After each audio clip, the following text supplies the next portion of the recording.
চোৰে ভাঙিলে গৃহস্থৰ সপোন নিমিষতে সকলো সপোন থাংবাং কৰিলে চোৰে অলংকাৰৰ লগতে টকাত পৰিল চোৰৰ কেঞ্চকু পুত্ৰৰ বিয়াৰ বাবে সাজু কৰি ৰখা গহনা অলংকাৰৰ লগতে চোৰে লুটি নিলে প্ৰায় নগদ ৮০,০০০ টকা জামছেদ আলী নামৰ লোকজনৰ ঘৰত এই চুৰিকাণ্ড ঘটনা সংঘটিত হৈছে ঘৰৰ কাষৰে সাজিদুল হক বিকি নামৰ যুৱকজনৰ বিৰুদ্ধে এই চুৰিকাণ্ড সংঘটিত কৰাৰ অভিযোগ উত্থাপন হৈছে দিন দুপৰতে বিকিয়ে এই চুৰিকাণ্ড সংঘটিত কৰাৰ অভিযোগ উত্থাপন কৰিছে জামছেদ আলীৰ পৰিয়ালে ঘটনাৰ স্থান নগাঁৱৰ খাটুৱালৰ বৰঙাতলিত চুৰি হোৱা সামগ্ৰী বিচাৰি গৃহস্থ গৈছিল বিকি ঘৰলৈ আৰু ৩ ঘণ্টাৰ ভিতৰত বিকিয়ে চুৰ কৰা অলংকাৰ আৰু নগদ টকা উভতাই দিয়াৰ প্ৰতিশ্ৰুতি দিছিল অভিযুক্ত বিকিৰ মাতৃয়ে কিন্তু ৩ ঘণ্টা উকলি যোৱাৰ পাছতো উভতাই দিয়া নহল চুৰি সামগ্ৰীসমূহ উভতাই দিয়াৰ বিপৰীতে বিকিৰ আত্মীয় ফাতেমা খাতুন নামৰ মহিলাগৰাকীয়ে ওলোটাই জামছেদ আলী পৰিয়ালক ভয় ভাবুকি দিয়াৰ অভিযোগ উত্থাপন হৈছে ভুক্তভোগী জামছেদৰ পৰিয়ালে ইতিমধ্যে খাটুৱাল আৰক্ষী থানাত গোচৰ দিবলৈ গৈছিল যদিও আৰক্ষীয়ে গোচৰ ল'বলৈ অমান্তি হয় পৰৱৰ্তী সময়ত নগাঁও আৰক্ষী অধীক্ষকৰ কাৰ্যালয়ত গোচৰ দিয়ে ভুক্তভোগী পৰিয়ালটোৱে পুত্ৰৰ বিয়াৰ বাবে জমা কৰা ধন আৰু অলংকাৰসমূহ উদ্ধাৰ কৰি দিবলৈ প্ৰশাসনক আহ্বান জনাইছে ভুক্তভোগী পৰিয়ালটোৱে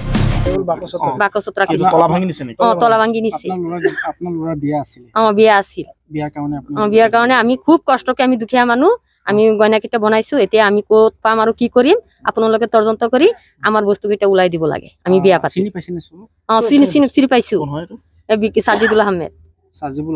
সাজিদুল আহমেদ বিকি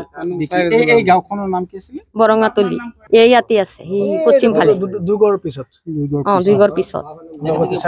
তাৰ বাপেকৰ নাম সুলতান আলী আৰু তাৰ মাকৰ নাম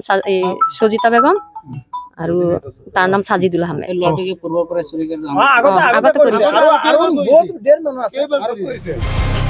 ৰূপসীহাটৰ পৰা ৰাছিদুল হকৰ ৰিপৰ্ট নেশ্যনেল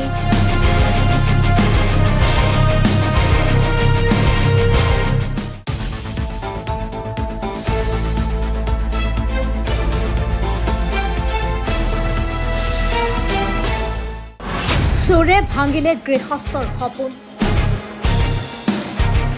নিমিষতে সকলো সপোন থাংবাং কৰিলে চোৰে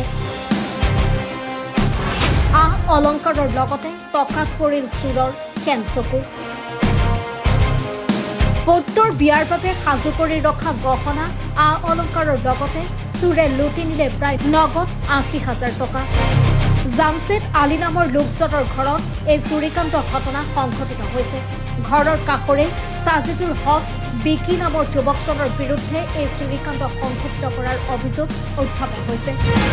দিন দুপৰতে বিকিয়ে এই চুৰিকাণ্ড সংঘটিত কৰাৰ অভিযোগ উত্থাপন কৰিছে জামছেদ আলীৰ পৰিয়ালে ঘটনাৰ স্থান নগাঁৱৰ খাটুৱালৰ বৰঙাতলিত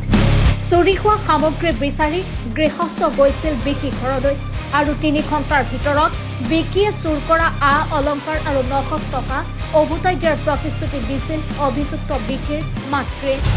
কিন্তু ৩ ঘণ্টা উকলি যোৱাৰ পাছতো উভতাই দিয়া নহল চুৰি সামগ্ৰীসমূহ উভতাই দিয়াৰ বিপৰীতে বিকিৰ আত্মীয় ফাতেমা খাতুন নামৰ মহিলাগৰাকীয়ে ওলোটাই জামছেদ আলী পৰিয়ালক ভয় ভাবুকি দিয়াৰ অভিযোগ উত্থাপন হৈছে ভুক্তভোগী জামছেদৰ পৰিয়ালে ইতিমধ্যে খাটুৱাল আৰক্ষী থানাত গোচৰ দিবলৈ গৈছিল যদিও আৰক্ষীয়ে গোচৰ ল'বলৈ অমান্তি হয় পৰৱৰ্তী সময়ত নগাঁও আৰক্ষী অধীক্ষকৰ কাৰ্যালয়ত গোচৰ দিয়ে ভুক্তভোগী পৰিয়ালটোৱে পুত্ৰৰ বিয়াৰ বাবে জমা কৰা ধন আৰু অলংকাৰসমূহ উদ্ধাৰ কৰি দিবলৈ প্ৰশাসনক আহ্বান জনাইছে ভুক্তভোগী পৰিয়ালটোৱে